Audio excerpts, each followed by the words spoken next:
secara garis besar, apapun madunya yang kita konsumsi dari jenis lebah apapun, pada dasarnya manfaat mengkonsumsi madu itu meningkatkan imunitas dan kekebalan tubuh itu yang lebih utama.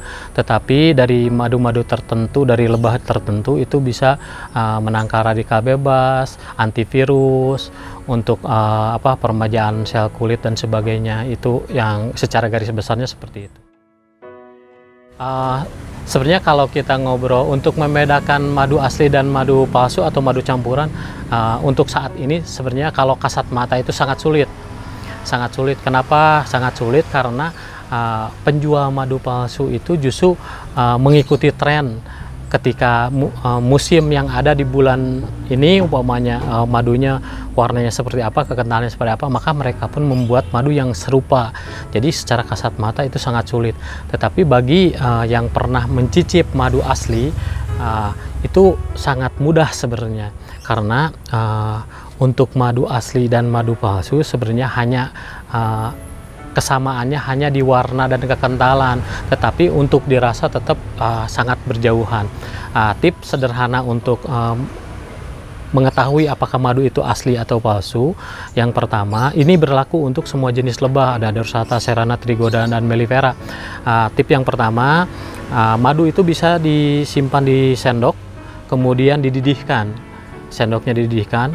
Kalau madu itu asli dan kualitasnya masih bagus, maka akan mendidih, buihnya meluber. Itu berlaku untuk semua jenis. Nggak sampai jadi karam ya, nggak, hanya membuih dan meluber. Sedangkan kalau madu campuran atau madu palsu tidak akan terjadi buih dan meluber. Itu yang pertama. Yang kedua, ditetes di tangan, bisa kita remas seperti ini. Kalau seandainya madu itu asli, tidak akan kering sebelum dicuci. Semakin udara panas ini semakin mengembun di tangan, itu nggak akan kering kalau itu madu asli apapun jenisnya. Itu yang kedua. Kalau tes-tes yang lainnya sebenarnya itu hanya membedakan kadar air. Kalau di tisu itu hanya kadar air kental atau enggak. Sedangkan tiap jenis madu dari jenis lebah memiliki karakter dan kadar air yang berbeda. Jadi teknik-teknik seperti itu, dibakar dengan korek api, ditetes ke koran atau tisu, sebenarnya itu tidak berlaku untuk semuanya. Jadi tes-tes yang ada itu hanya akurat sampai dengan 75% sebenarnya. Kenapa 75%? Karena yang 25%-nya tetap harus melalui tes lab untuk mengetahui, karena madu asli itu pasti ada enzim. Kalau seandainya ketika di lab nggak ada enzim, berarti itu udah bukan asli. Untuk tips ketika ada keluarga atau rekan yang kena sengatan lebah, baik disengaja ataupun enggak, sebenarnya tipsnya sederhana, hanya untuk menghindari ketika kita memiliki alergi. Jadi kalau seandainya kita memiliki alergi, biasanya ketika disengat lebah itu bakal gatal seluruh tubuh.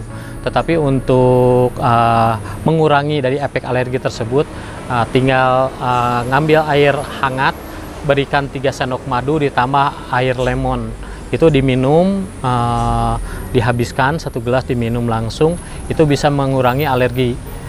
Kalau seandainya tidak memiliki riwayat alergi, tetapi kita tiba-tiba disengat lebah, itu bisa digosok dengan bunga apapun bunganya, bisa digosok sampai rasa pegalnya hilang, atau kalau punya madu, digosok dengan madu sampai rasa pegal bekas sengatannya hilang.